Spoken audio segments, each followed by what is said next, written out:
Bien, continuons avec les causes et les mesures de prévention de l'AVC. Alors, qu'est-ce qui pourrait être à l'origine du développement d'un AVC? Donc, selon le type, comme on l'a vu tantôt, on peut avoir un AVC ischémique qui va se caractériser par l'obstruction de la circulation sanguine dans un vaisseau sanguin. Et qu'est-ce qui peut donc obstruer le vaisseau sanguin? Ça peut être un caillot, c'est-à-dire une masse de cellules, notamment les cellules, les plaquettes plus dans le sang. Il y a trois types de cellules. Il y a les globules blancs qui sont les cellules immunitaires, les cellules de défense contre les microbes. Il y a les globules rouges qui sont les cellules qui transportent l'oxygène. Et il y a donc les plaquettes qui sont responsables de la coagulation du sang, notamment en cas de blessure pour empêcher que le sang, la blessure saigne excessivement ou anormalement.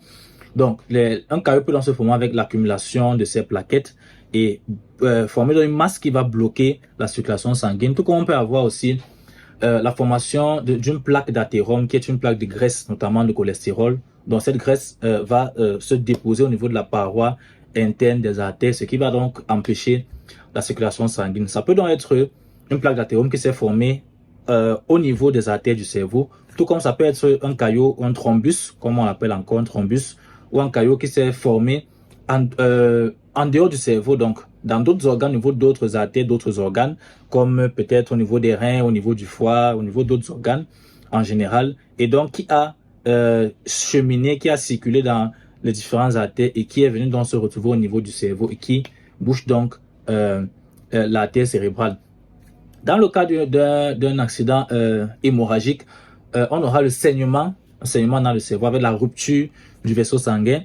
Cette rupture peut être causée par les pathologies chroniques, les pathologies cardiovasculaires chroniques comme l'hypertension artérielle. Donc, si vous êtes hypertendu, vous êtes à fort risque de développer un accident vasculaire cérébral, surtout si votre hypertension est non contrôlée, donc si elle n'est pas régulée par la prise des médicaments et par le respect des mesures d'hygiène de vie, d'alimentation préconisées.